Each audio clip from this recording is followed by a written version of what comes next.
All right, it's 10:15, so we'll get started. Good morning and welcome to Strategizing in Uncertain Times. My name is Francesca King, and I'm with the Arundel Watershed Stewards Academy and also a planner for the Chesapeake Watershed Forum. I'd like to go over just a couple of housekeeping notes before we get started. This session will be recorded and it will be made available at a later date. All attendees will be muted unless you are speaking, so please use the chat box feature if you have questions throughout the session. If you're having any technical difficulties, please send a message in the chat box to me and the host Marissa Spratley, and we'll do our very best to help you out. And lastly, the rest of the forum schedule can be found on sked.com. I'll put the link in the chat for your convenience in just a minute. And remember that you can have all of your sessions added to your Google Outlook or Apple Calendar as well. So I'll now hand it over to Dianne Russell, who will take it from here. Good morning, everybody. It's good to be with you. And we are with the Institute for Conservation Leadership. I'm Dianne Russell, and Sarah Clark is going to join me in this session. We are really excited to be with you to think about a critical topic for us as leaders, and that is how to think about strategy in uncertain times. Can I have the next slide, please? The Institute for Conservation Leadership does work with leaders, organizations, and networks and collaboratives. And in that work, we are constantly doing strategy. How do I, as a leader, think about strategy? How do I lead strategy in my organization or in a working group? And then a lot of time we spend with collaborations where you're having to strategize with other organizations and how to think about your work and how to evolve it. Today's session is going to focus on practical strategies that you can use. And we're going to share with you some principles to think about how to frame those strategies in your work as a leader. We're going to share some real life cases, and we hope that you'll do the same with some of the activities that we have planned. And we also want to dig in and give you a chance to think about how to apply this and share your experiences, but also how you want to take this home, how you want to frame your work as a leader moving forward. Could I have the next slide, please? We are in a time in history that I think we all can agree is like no other. And I know for me in a day-to-day way, but I also know from talking with a lot of leaders in the environment, conservation, and environmental justice community that we all feel like this tidal wave is hitting us with all of the headlines and all of the news. And then what's the impact in our community? What's the impact in our organization? What's the impact in our families and for us as people? And I think as we think about how to hold these tensions, we also have to think about how to move things along and how do we adapt and change in these kinds of uncertain times. Next slide, please. I think it's mine, Dianne. Go, Sarah, take it. Yeah. Hi, everybody. Great to see you. Sarah Clark here. Listening to Dianne talk, I just want to say, if you are experiencing stress, anxiety, overwhelm, if you feel like you are at the little base of that, that big wave was coming and it was about to crash on you, you are not alone. I want to share these hallmarks of challenges that we may be experiencing right now. So thinking about some of the things that Dianne mentioned, we know we're in the midst of multiple crises. COVID-19, of course, being like one of the biggest ones that has really impacted everything else.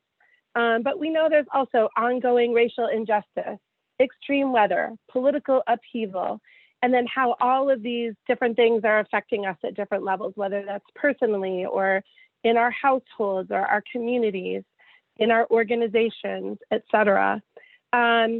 I'm going to talk a little bit about some of these dimensions and then think about how they're showing up for you. So, the biggest arrow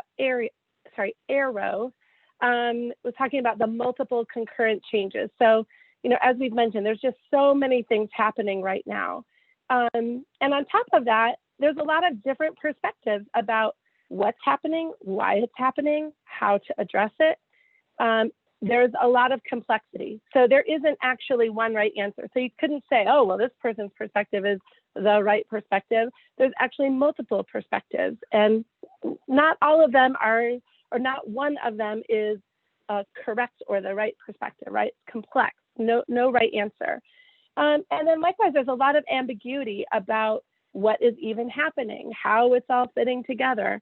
And then at a personal level, that can lead to also this anxiety and this pressure to act, right? I don't know about you, but for me, there's like numerous fronts. I'm feeling like I got to be a part of the change. I got to try to influence things. I've got to take action. Again, whether that is for my family or whether that's issues and things that are happening that I care about. Next. So I'm just putting up these puppies because one change I've noticed I've been feeling is I have been reacting viscerally to things that I have been seeing. Like I can see a picture, a video, some news, and I am just feeling it a lot more. My theory is because of my lack of contact with as many or as, you know, different people, I'm really feeling it. So I'm just putting these puppies up there to soothe you if we've already stressed you out talking about all the big things that are happening that you're like, I know, please don't remind me. So all of this is calling us to adaptive leadership. And one of the things we just want to do to begin with is just take a poll and find out, how are you doing right now? So Marissa's going to bring up the next slide. And we're doing this on Menti. And if you haven't used Menti before, if you pick a device, whether that's a computer or your phone, you go to menti.com and then you put in this code. And we're asking you to rate yourself on 2 dimensions. 1, how are you doing right now today? And 2, how do you feel like you're doing adapting to all these crises overall? So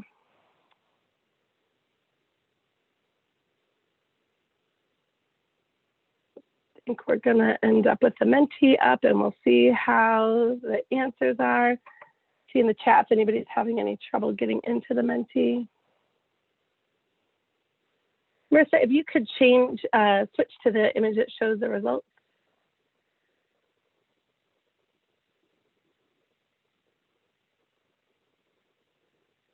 I saw for a minute that, like, how are you doing right now? It was a little bit on the not great side for a minute, you know, so I can see there's people at both ends of the spectrum.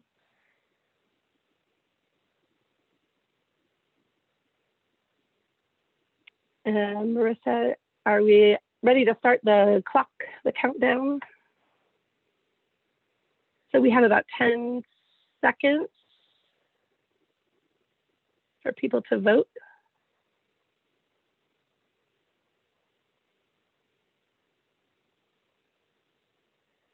And now, Marissa, if you could just hover over the top one, it'll kind of give like where people are, right? So we have everything from the 2 to like not really great to doing pretty good, and then everything in between. And then in terms of adapting to the crises overall, I'm glad that there's nobody in the not great, but there's still, you can see there's still enough folks in the like, it's a challenge. And even in the middle represents, there's still a lot going on. So thank you for sharing that. It's good to know where folks are. And now we'll go back to the slides. I appreciate that Marissa is navigating all of this. So one of the frameworks that we want to share as guiding the principles that we're going to share in this workshop is a framework of intentional adaptation. Many of you may know about the book from Adrienne Marie Brown called Emergent Strategy, and there's a whole chapter on intentional adaptation. And really at the central of it is like change happens, right? Life is change. How are you going to increase your ease in dealing with it personally? You know, how are we, sometimes we're caught up and we're in the middle of it happening and we're not always responding intentionally. But if we can pull ourselves off to the side of the stream, get on the riverbank and think a little bit about like, how can I navigate these rapids that are going to come? How can I increase my ease? And that involves a little bit of an assessment of like, what are our default reactions? And do they create space and possibility for continuing to move forward? Next. And then further thinking about this from the organizations and the community efforts that we're involved in, and then also personally, right? We adapt to change or we become irrelevant. Now, I will say, as we talk about adaptation, we're not just talking about like every kind of adaptation, right? There's a lot of adaptations that are happening, and they have led to things that are functional and things that are dysfunctional. We know some of the systemic issues in our society, systemic racism, some of the things related to climate change, et cetera, are dysfunctional adaptation. So what we're talking about is combining adaptation with our intentions. So this is, how do we be clear about what our deeper purpose, our longing is? What are our intentions informed by our vision? And how do we bring those intentions to life throughout every change in every aspect of our work? And I will say, I don't know if you all have experienced this, I myself have found some rich places of growth in my work, right? Like, hey, we're trying this thing and it is actually working. Like, it's actually something that is maybe working a little bit better than before. And then sometimes there's a little voice inside my head that's like, how can you be feeling good right now with all this bad stuff happening? And I just want to say, this invitation to resiliency and to finding, like, in the midst of like all the stuff we're battling through, we want to try to find those things that are working and that we can create and that bring our intentions and our work together. So let's go to the next slide. So Dianne and I are going to be sharing 3 principles with you today, and with each one we have some examples, and we also have opportunities for you to think about your own examples and what's working. So the first one, put your own mask on first, right? This one may seem kind of obvious, but I will say there's just a tremendous amount of adaptation we're seeing in this area, right? It's just really incredible. You know, almost immediately everybody had to change. But then with some time, organizations, teams, communities, collaborations started saying like, okay, how do we want to do this? How are we going to intentionally do this? Thinking about this on a personal level, we ourselves, we're one of the most powerful tools we have for creating change and for bringing those intentions to life. And so we have to take care of ourselves as a tool, right? If we don't take care of ourselves, then the rest of the work won't get done. I'm thinking about in a session that I was in yesterday, the beginning of the session asked people, how are you doing? And what are you doing to take care of yourself? And it was just a large and creative list, which I was really happy to see. And I imagine if we asked that of you right now, we would get a large and creative list of the things that people are doing. And that this need to take care of ourselves and put our own mask on first, I guess it's like we have to just keep putting the mask on. I know I've adapted pretty well. Well, in the past 3 weeks, I just have had chronic headaches every day. And I realized I'm just spending too much time on the screen. So I had to like start doing some phone calls. I had to turn off the computer and not get on Twitter, watch too much news every night. You know, I just had to keep on doing things. And then there's also a lot of great things that are happening, you know, without the travel. I usually travel quite a bit for work. That is leaving me with more space and time to connect with and support the people in my circle, whether that's my family, my friends, my community. So taking that time to think about how you can take care of yourself and how you want to use yourself is really important. And then likewise, I will say we're also, many of us are a part of organizations that are supporting individuals to put their own mask on first, right? I think about just the increased amount of people who are getting outside in kind of record numbers. I know many of you are involved in or work in places or are protecting and supporting spaces where people can do that. So the first thing we're going to do for this principle is have a chance to hear and learn from others and think about what are you doing to put your own mask on first. So a little bit of reflection, a little bit of sharing. We are going to do 2 short breakouts in this session. So the first one is coming up. It's going to be 6 minutes, and we're going to do 1 more breakout at the end of the session. So I'm kind of giving you that heads up. And our first breakout, next slide, is time to pause and reflect a little bit about how you have adapted. So I'm going to ask you to pick a personal or professional example of where you have intentionally adapted to your situation and to think about what you have learned. And the way we're going to do this, I'm going to actually set my timer, and I'm going to give you 30 seconds to just think for a minute and jot some notes to really identify your example and reflect a little bit on what you've learned. And then Marissa's going to put you in a breakout with 2 other people. So it's breakouts of 3. And then you'll each have a minute to introduce yourselves, a minute each, and then a minute each to talk about your example. So you'll be in that group for 6 minutes. And then when we come back, I'm going to be listening for some examples. I'm going to ask you to share some examples, either your own example or something really cool that you heard from someone else. So with that, I am going to start the clock, 30 seconds, to start a reflection and taking some notes about how you've adapted. Okay, looks like folks are back. I would say thank you for doing that breakout. I think but Zoom is one of the things everybody's been experiencing, and I think our timer maybe didn't work. So hopefully you still had some great conversations with people. And what we would really like right now is to hear a couple of examples. And it could be you want to toot your own horn and share like, hey, this is what I've been doing and what I've been learning. I don't mean that in a braggy way.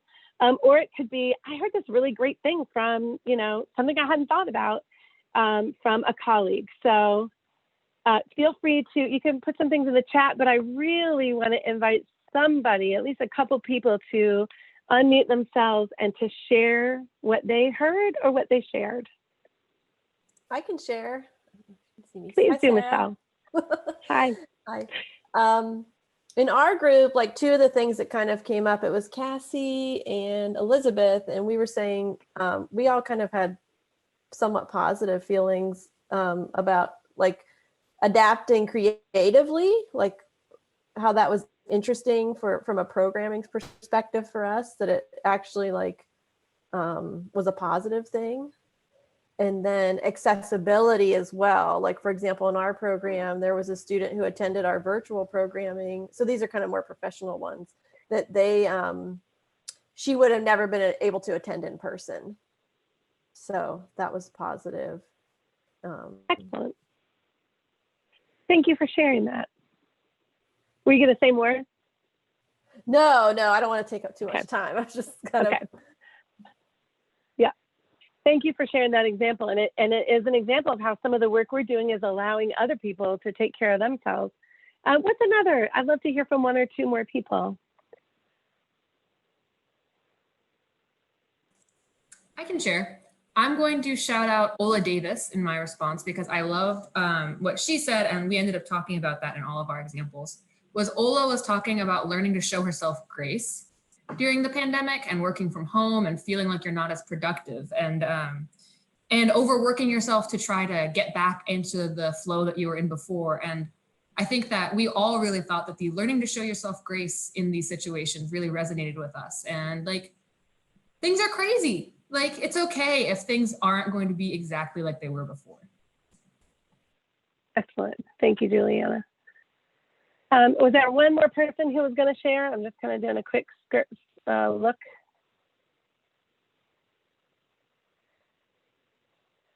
I will say, Juliana, what you shared is kind of a bridge, and it's an invitation to, if you are on this call and you are a decision maker and you are in the position to support your team or staff in your organization, your volunteers, if you're in the position to help anyone take care of themselves, please think of ways you can do that.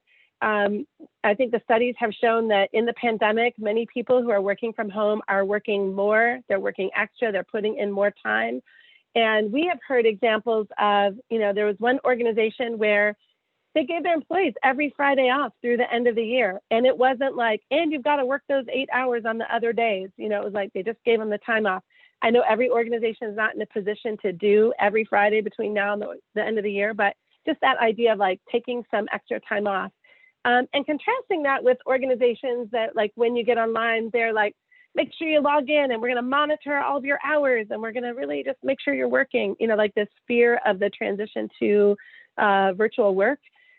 So again, if you are a decision maker and you have the power to do some things to support your teams, your volunteers, your staff, please think of ways that you can help people take care of themselves and put their own mask on. All right, well, we're going to move to principle number 2, and Diane's going to take us from here. Thank you, Sarah. For everybody that's joined late, we are talking about strategizing in uncertain times, and Sarah and I are stepping through 3 principles. We just talked about the first principle, which is put your own mask on first. And the second principle moves from us as individuals into how do we lead in a group setting. And going back to the Anne-Marie Brown quote around working to create adaptation that has intention, one way I thought about that was how adaptation happens in the natural world. The first thing is I'm a big gardener, and I was thinking about plants that are able to really sink their roots in. I've been doing a lot in my yard recently with native plants here in Maryland, and one of the really great things about native plants is they tend to have deeper root systems. And what that allows them to do is to put their roots down, and I'm sort of thinking about roots as our intentions.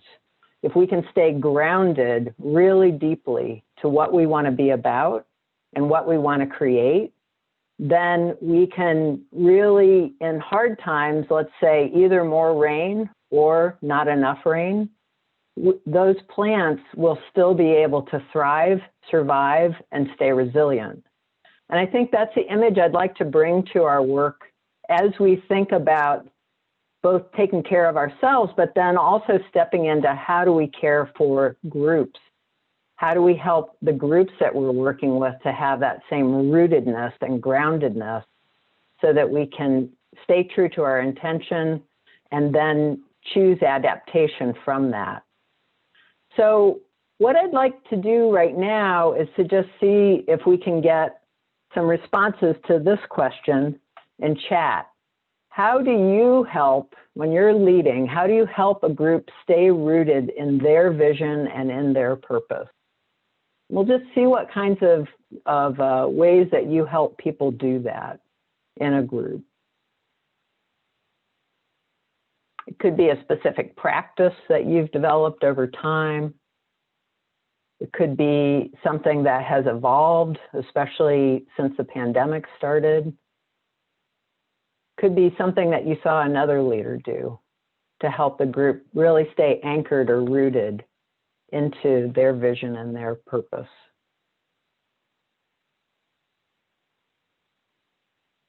Yeah, I appreciate the first comment that's come in around reminding. I often feel as a leader, our job is really to say almost every time, like, here's what we were doing, here's where we're going, and here's what we're doing right now, and here's how that's connected to where we want to go over time. I also like the second one that came in about reminding people of the successes that have been achieved. I think that anchors people or helps root them in the good work that's already been done. Another good idea there in terms of helping to give positive feedback. It's the same kind of success loop that helps people stay grounded to what they are doing right now. Another comment from Liz about reminding people to take care of themselves, because if our colleagues or if the groups that we're working with in a collaboration come and they're not anchored as an individual, that's going to show up in the way the group is able to do its work together. So people that are well grounded and come to a meeting or come to a conversation will be able to really contribute in ways. If they're not, they won't be able to do that. And also, yes, flexible deadlines, definitely. So I think one of the things I really loved about the Adrienne-Marie Brown is thinking about our ease or dis-ease with change as we step into it. And I think one of the things I've noticed that some leaders that I've been observing have been doing a good job of is using their leadership to help the group stay rooted. And sometimes that's as simple as just asking people how they are. I've seen a lot of leaders just take time at the beginning of a meeting to say, how are you? And to do a quick go round on that. Being able to name that gives people space to acknowledge it and then let it go. And it also does what the last comment that came in around, it helps to create trust among us in a group that's doing work together, to know where each other is at and to be able to move that forward. I think being able to create that space of naming where we're at, but then also restating, this is where we're going. This is where we want to go. And then from that, how do we create? How do we creatively think about a response that is going to help take us in that kind of direction? And I think if we can get to more of a place of ease with the changes that are coming at us, or helping those around us to let down a little bit, let their guard down and step into some new reality, a lot of what can happen is you create more of a space where there are possibilities or opportunities, or instead of seeing things as barriers that are coming at us, we're able to kind of take that energy in and use it and then create something new. I know I was working with a leader recently who said, I hate Zoom meetings, I don't like them, et cetera, et cetera. And then at the end of an engagement that we had, she turned to me and she said, you know, I think we just did more in that meeting because of Zoom than we could have in 2 hours if we'd been in person. And I think that's that's an example from our work, but we can all think in our own organizations about examples where adapting and trying to really think about how can we use what is as a new possibility, as a new opportunity, as opposed to, we have to go and do this again. So if I could get the next slide, please. A couple things to just note as we're helping to guide people and lead them, really helping the group name, where are we now? What is true right now? And then in naming that, beginning to kind of open things up and think about options. In collaborations especially, but I think our organizations have kind of turned into collaborative spaces as well, given the need to continually adapt to what's coming at us.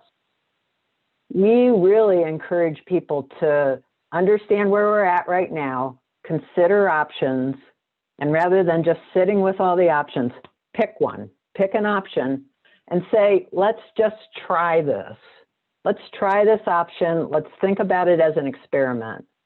And I think in the conservation community, when we're often connected to science, that should make sense. You create an experiment, you try it out, but then you step back after the experiment and really try to understand what worked about that experiment, what did we learn, and then what's the new adaptation that we could try based on how we did it. And a quick example on that is trying to figure out exactly when you're going to pause the experiment to think about what just happened. That is part of the adaptation, that we create those times and spaces, not just for us as a leader to go, oh, that's not working, I'm going to change it, but to really let the group understand what's working, what's not, create the new experiment or create the understanding of what happens so that we can learn and adapt together. Could I get the next slide, please? So a really good example of an experiment that a group that we are working with tried. So the setting is the Delaware River north of the Chesapeake. We have a chance, it's really an amazing opportunity to work with the Delaware River Watershed Initiative. and it's organized into smaller subgroups around specific watersheds within the Delaware. And in New Jersey, the New Jersey Highlands cluster subgroup had a practice of doing meetings. So you have to, this is a fairly large group, about 12 to 13 different organizations are in that group, all across, it's a sub-watershed, but it's still a pretty big area. And there are also some state groups in. And to organize their work, historically, they had done quarterly meetings. And so what they decided to do, and it was caused by COVID, but what they decided to do was to shift that. And rather than gathering quarterly, which they can't do in person anymore, they decided to break things up and to have more meetings that were shorter and that were more focused on what they were doing. Now, you know, there's good reason for that. You don't want really ever to have to do a whole day Zoom meeting. We've lived through some, but you don't, it's not really ideal. And the other thing that they found as that experiment has happened is it's actually helped them feel even more connected to each other. So as we're working virtually, thinking about how to create that sense of proximity that's not physical, but proximity that is regular and that is real and that is personal. And so they've been doing shorter sessions. And a lot of what they're finding is we did that because of COVID, but it's actually had a really fabulous impact on our work for this watershed. We're probably going to continue to do that into the future. So good example of we can't meet, but then let's try something, let's experiment. And they have stepped back several times to say, how's this working? Do we need to adapt it? I know I've worked with a couple collaborations where we started meeting monthly and we realized we weren't keeping the work going. And so with those, we've gone to, and I think we were meeting monthly for 90 minutes to 2 hours. We've shortened the distance of when we're connecting and shortened the meeting. So now we're meeting every other week. It's a little bit of work to prepare and prep for a meeting every other week. But what we're finding is the consistency of being able to carry the thread from meeting to meeting and keep the work going has really improved, as has the engagement that we have at every meeting. Go to the next slide for one more example.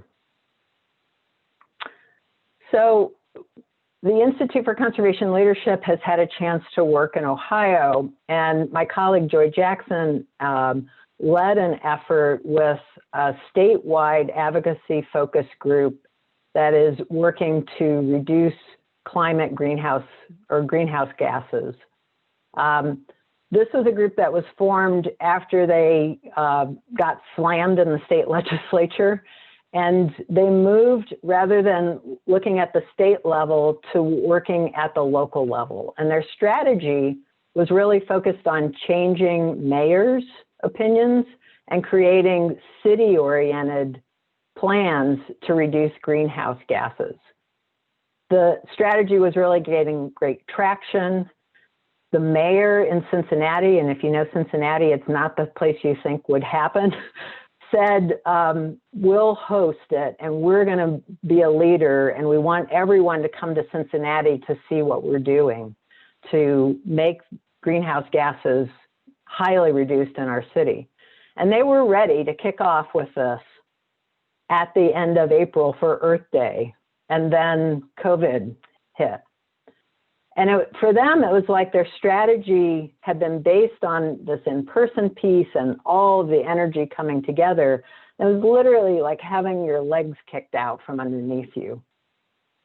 We called them, offering support, not knowing exactly what they needed, and we started talking about it. And I think initially we thought, well, we'll just flip that convening into a virtual. And then the more they thought about it, the more they really stepped back into an adaptive strategy lens and said, you know, we can't just convene the way we thought we were going to. We actually need to step back and do a complete retool. And we ended up doing it pretty quickly because they needed to be able to get that shift to happen.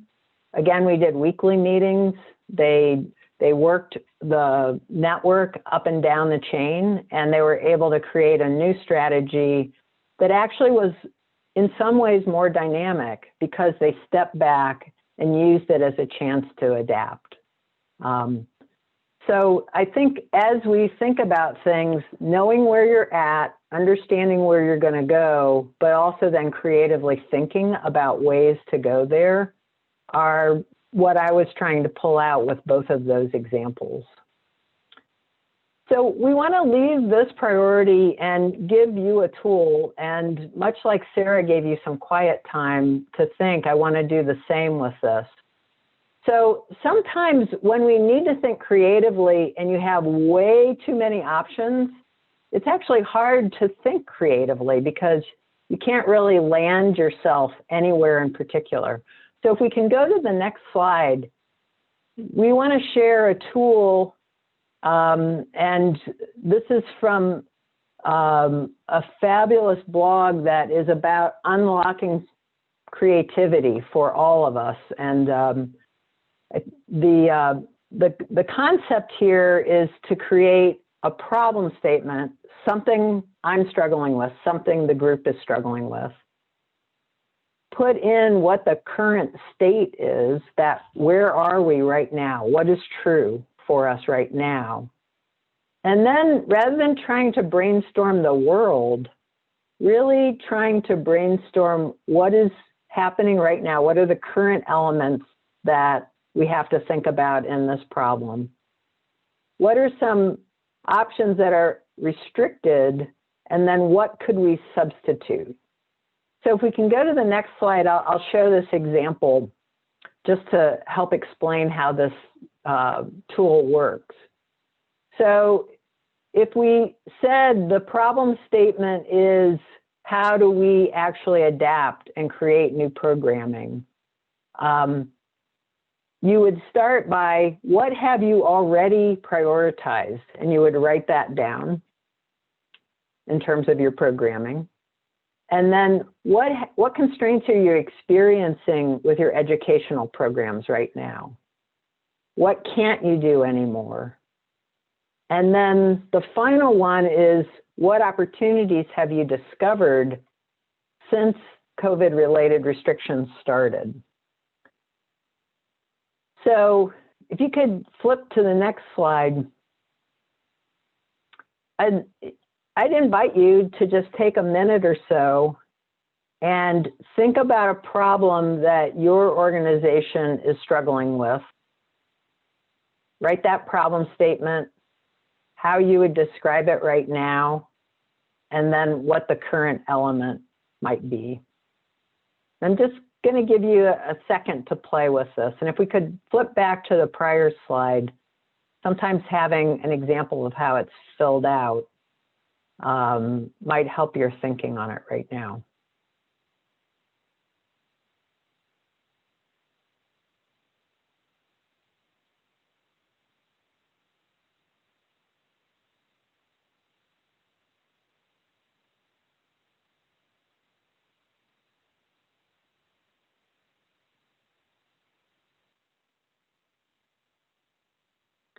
And this form will be in the slides so that if you want to try something with your team or your organization as a way to try to get unstuck on something that you've been working with, but also to really prompt their creative thinking, it'll be there for you, as is the website at the bottom. When I was looking at this tool, one of the things I was thinking about is parenting children. Not that our organizations are children, but I remember how valuable it was sometimes to not say to a child, what do you want to do? But to say, do you want to do this or this or this? It's the idea of creating some boundaries, and then they actually could play off of those ideas and actually get more creative. So this principle was really about staying rooted in what you're about in order to think creatively and move forward. We're now going to move to the third principle that we wanted to share with you, and I think it's 2 slides advanced. And this principle for being able to navigate strategy and be creative is the concept of scanning and scouting. And I think sometimes it is really confusing, just like that image, of what is happening out there and what are ways that, what should we be paying attention to? Like there's just so much that's in the air. And we really believe that in order to be adaptive, that we need to be able to keep our antenna up. I know, like Sarah said, a lot of us have been working really hard and too many hours. And like my image for that is head down. Like my head is down, I'm just working, I'm just working, I'm just working. And a lot of what we're saying with this is you've got to get your head up. If you're really leading and you're going to help your group continue to be relevant, continue to adapt, continue to be able to know how you can serve your mission and your work moving forward, a lot of what that involves is scanning the horizon and knowing what's out there. And you can't do that with your head down. So if we could go to the next slide. A lot of scanning and scouting is just that. It is finding ways and methods to gather information and perspectives from outside your very busy full head. And from outside your organization's very busy and full head. And so how can you do that? I believe, like we talked about, you start by scanning and scouting with everyone that's in your group. If you're leading an organization, asking a question that is a check-in question can sometimes give you really valuable information about what's happening, not just in their own lives, but in their community or what they're experiencing in their world. The same in terms of picking up the phone. I know that seems outdated. You don't have to Zoom for every meeting, but actually talking to people about what's going on with them can often open the door and uncork things. And I guess I just want to, as you're thinking about these perspectives, especially that conversation or interviews or surveys, if anyone has really great questions that seem to open up and give you a lot of data in that scan and scout mode, I'd invite you to drop those in the chat as we're talking about ways to gather. Like, what are those really fabulous questions that if you ask them, people open up and you start learning all kinds of new things. So conversations. Interviews can often force us to get outside of ourselves. Even if you're doing a planning process that you're doing on a short timeline, you could set up very quick interviews, like whoever you can get. I want you to go and talk to 3 to 5 people before the next board meeting so that you've got perspective on this one question. I've also done strategic planning with groups where it's like, I don't care who you're talking to, here's your question that you ask for the next 5 days. Just ask it, just drop it into conversation. That doesn't sound like an interview, but it actually is a great way to gather and scan and scout. Certainly convening people, I don't even like this term, but stakeholders, you know, people who are in your proximity, people who impact your watershed work or impact your educational efforts, actually convening them even for 30 minutes. Sometimes you can get a lot of data very quickly. It doesn't have to be formal. It doesn't have to be done by a consultant. Actually, one of my favorite things is to actually get the staff and the board to do those kinds of convenings and have them hear things. Certainly scanning and scouting. I've been incredibly appreciative of board members and staff at ICL who are like feeding information to the rest of the team. And finding reports or finding data or finding a really great webinar that can help uncork new ways of thinking has really fueled our capacity to be able to adapt to what leaders need in the field. And then I know it's hard, we're stuck in our offices, but finding ways to show up at different networks and hearing what other people are thinking is also a really great way to be scanning and scouting. Want to be able to think about this in the context of real examples of scanning and scouting. And I think the first that I want to talk about is something that I've observed as I've been working with land trust leaders across the country. And that is people talking and just noticing what's going on in their community. Like, oh my goodness, we have a ton of people showing up at our trails, but they're not really designed to be able to handle that many people. Now what do we do? And then linking arms with other educational groups, other government agencies, and others in their space to say, what are you doing about that? This particular example is a great example of networking. It's an executive director cohort that has been meeting, and they've been pinging each other a lot about, we've got this challenge, how are you dealing with it?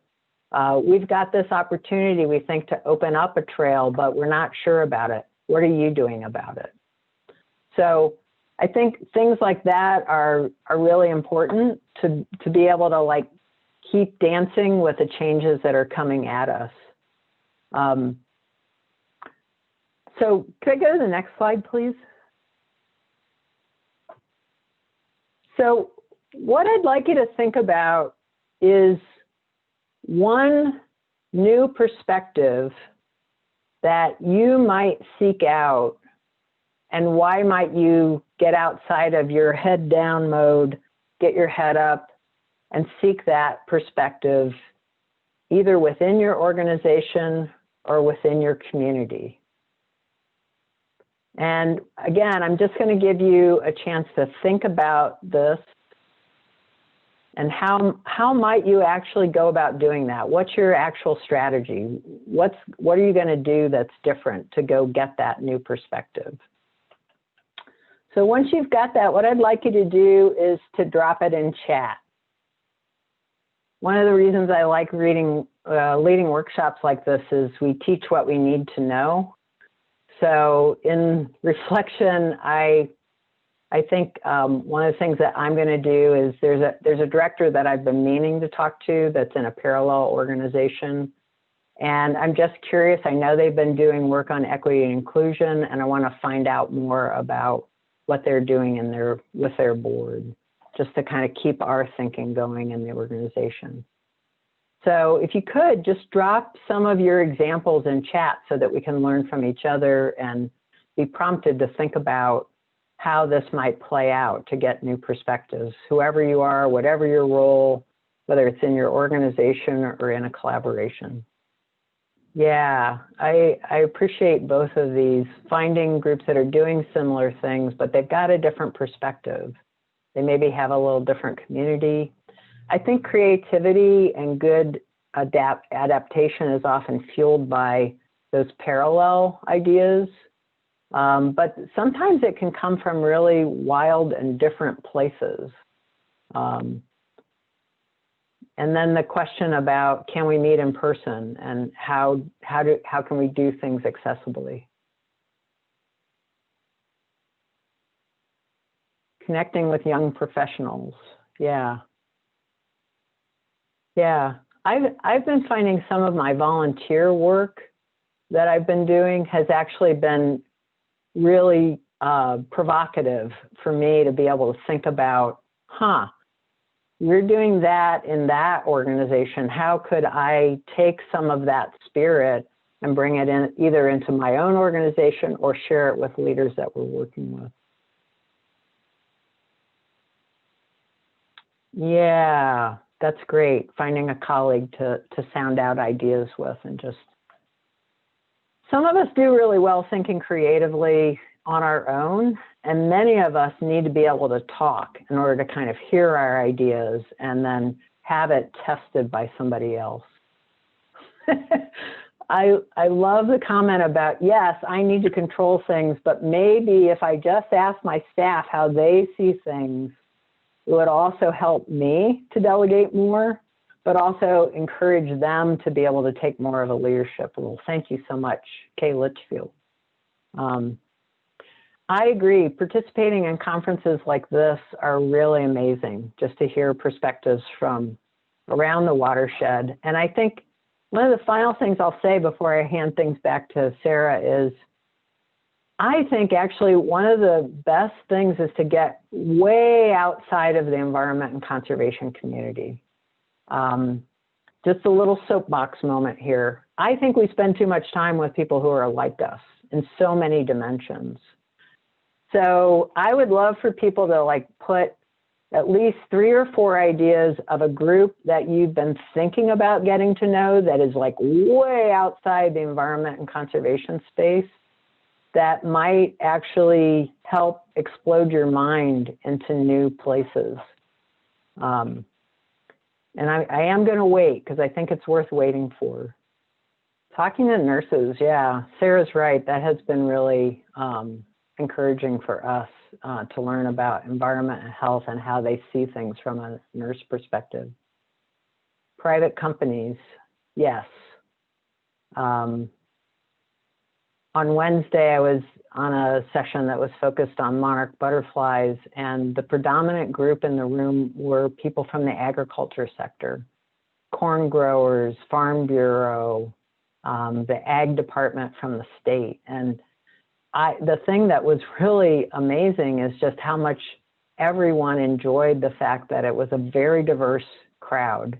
I think the more we think about how to mix things up, how to either create spaces where those kinds of conversations could happen, or learn about how people are doing it. Yeah, right, Caroline. Even just talking extensively with friends and family who are in different industries can be really enlivening to think about things. All right, so that's my final soapbox moment. Get outside your bubble, scan and scout, keep your heads up, poke into some room that you never thought you would on the web. All right, I'm going to hand things back to Sarah. Excellent, thanks, Dianne. Next slide, please.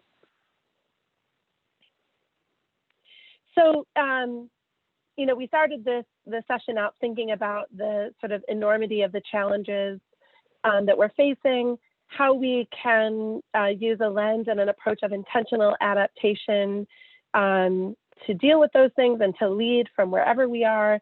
And then we picked 3 principles to focus on that can help us be leaders in that way. So the 3 things we focused on were, number 1, put your own mask on first. How are you taking care of yourself, and what experiments and things are you doing so that you have the resiliency and the grounding and energy that you need to show up in the way that you want to show up.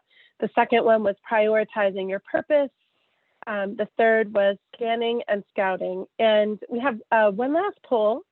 And what we would like to know is going to be another Menti. So again, you go to menti.com, use this code on your phone or your laptop or whatever device you can use. And so we'd like to know, thinking about the things that we've talked about today, which of these principles really stands out for you that you're going to focus on, that you have an intention to try out.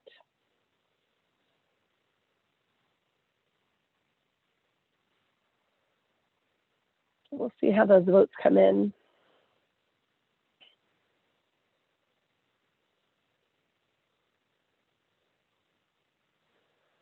I know some people will probably be doing more than one, but it is interesting to see which ones appeal to you the most.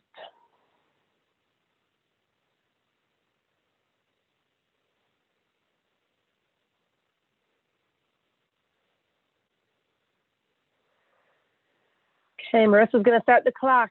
Vote. You have 10 seconds, 10 more seconds to vote. We'll see. What else comes in? Looks like things are evenly spread about. I know we heard from a portion of you, but I appreciate people sharing what they're going to do. We think sometimes expressing that intention and really putting it down helps to lead to the likelihood that you'll do it. So we have one last activity, and Marissa's going to pull the slide up for that. So we're going to do one more breakout group. And if you're saying like, oh, why another breakout group? Why? Well, we appreciate that you have chosen to come to a 90-minute session, you know, a more in-depth workshop. And what we know is that in these times, actually having the time to get on the river, you know, pull your kayak out of the rapids and get on the riverbed and actually really make some space for yourself to think about and talk about and plan. You know, for some folks, these 15 minutes that we're doing, the whole breakout's not 15 minutes, but this amount of time may be the most time you get to do that today. So we want you to spend some time thinking about your next steps. And we're going to ask you to fill in the blank. I will continue to adapt by fill in the blank. I know some people were kind of starting to share in the chat of like some of their intentions and the next things that you're going to do.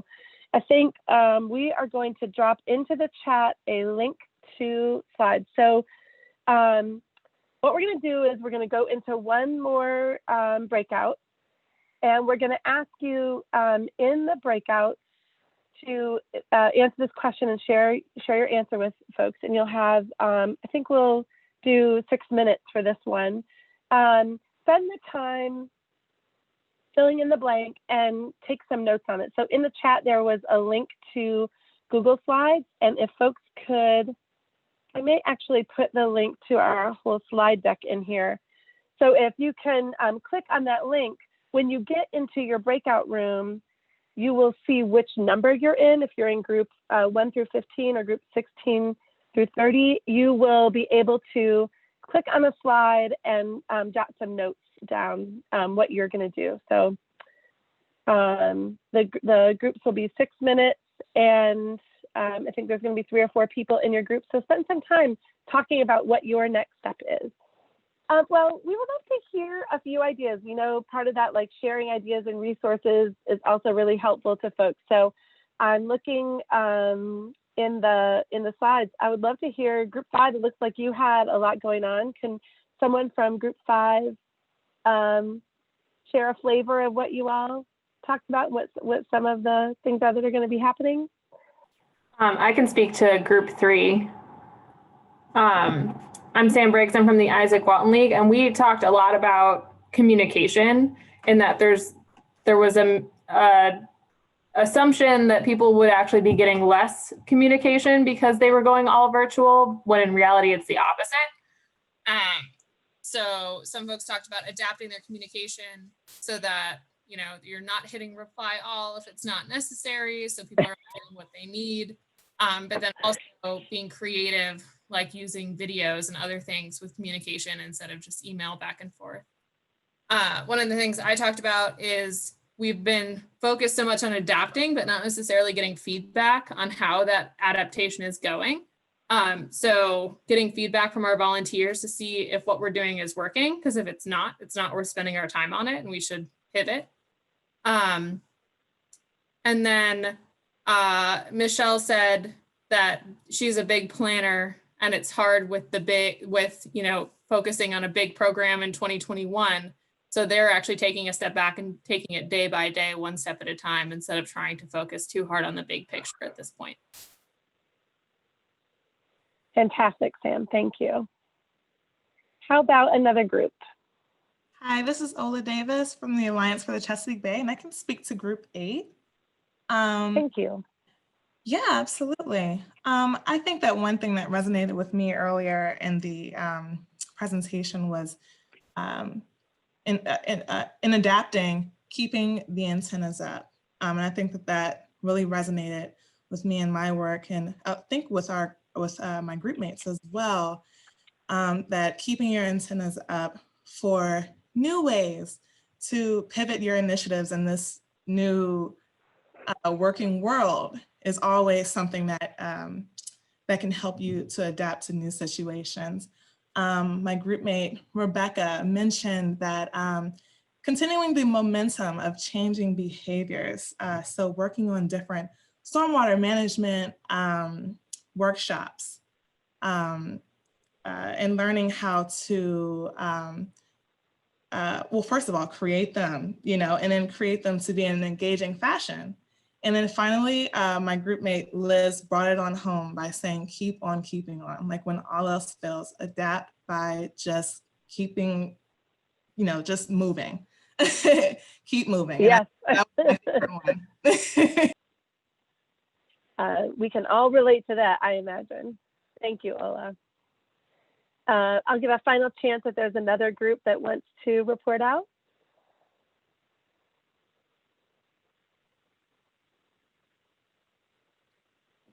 We have one in the chat, Sarah. Kay Litchfield said in her group, communication was key and just checking in regularly with supervisors and staff. Thank you, Francesca. Excellent. Well, I appreciate folks hanging in there and having that conversation and thinking about those things. It's really our sincere wish that this was helpful to you and that you find some things to experiment and try individually with your groups and with your teams. All right, handing it back to Dianne now. Yeah, thanks, Sarah. I really appreciate that last comment about keep moving. I know sometimes that one picture that we had about staying true to your priorities and where we're going really makes me think about when you're out on a really tough hike. And sometimes the answer is not to sit and really analyze, but it's like to keep moving down the trail, which allows you to continue to scout and figure out what the landscape is. I know there's two truisms for me. One is most of the time when I'm lost out in the world, it's because I didn't go far enough. And it's often like the actual place that I need to go is just around the corner. And if I just kept going as opposed to stopping myself from trying something or keeping going down the road is great. And then the other thing that I thought of with your comment, Ola, is the old adage, she who hesitates is lost. And it's a similar sort of thing about maintaining momentum and energy. And especially when we're leading groups, energy is really important. It's often not about the structure. This is especially true in collaborations. Like stop and just think about like, was that last meeting energetic or was it dead? And then if it was dead, what could we do to make it more energy, to give it more energy, to have more clarity? So yeah, thanks for everybody for participating. And then we did want to share, we have been thinking about adaptive leadership in these times. And there's a blog post up called Now is the Time for Adaptive Leadership from ICL. And one of the things that's really useful about that is there are if you're intrigued about this concept of how do I be an adaptive leader, there's a whole set of resources that are in there. And our hope would be that it would be provocative for you as you continue to live into and lead into the current times that we're in. I mean, the environment needs us to do that. And so we're here to try to help provoke your good leadership in these times. And then secondly, we encourage you to sign up for ICL's email list. We are regularly, it's not like on a set schedule, but we are working to continue to provide blog posts, collections of resources. We're also on Twitter, Facebook, and Instagram. So we'd be happy to stay in communication with you to support your leadership.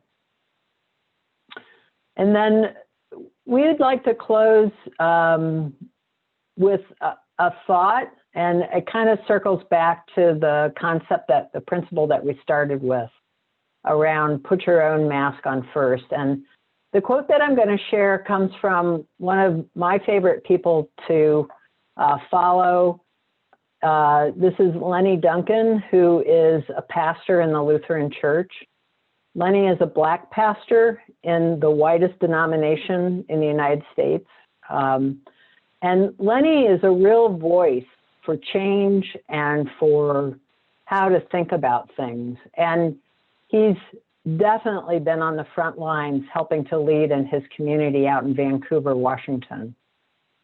And this is Lenny's takeaway. And I'm just going to read it because I think I need to hear it again. And I'm hopeful that it's helpful to you in whatever way as you're stepping in to this next week and into your ongoing work to lead for the health of our communities and the health of our planet. So today's revolutionary message: before November 3rd, take a day off. You could do it after the 3rd if you need to, but take a day off, a full day. Get off social media. Don't answer your emails. Turn off the news. Leave your phone in a drawer.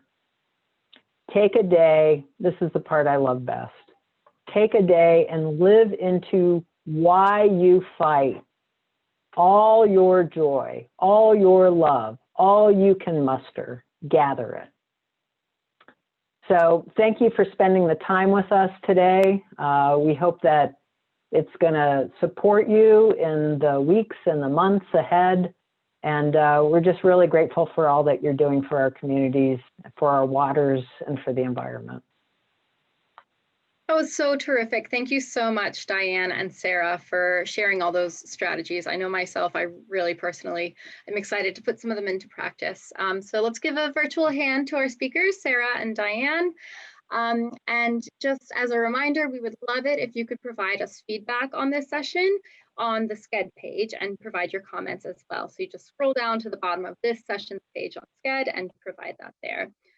We also invite you to share your experience and outdoor surroundings with us on social media at #ChatForum and #ChatCollective. If you post a photo, then you are entered to win a signed copy of Elizabeth Rush's book, Rising, that we heard about at the plenary this morning. And finally, our next session will start at 12:30. You can find the links to the Zoom webinars and meetings on the session pages in Sched. And I just ask you to take a couple of seconds during this break to fill out the demographic survey. I'm putting the link in the chat right now. And it just helps us to gather really important and valuable information about who is here at the forum and who is not. So thank you all so much. Thank you, Dianne and Sarah and Marissa, and have a great rest of the forum. And Francesca.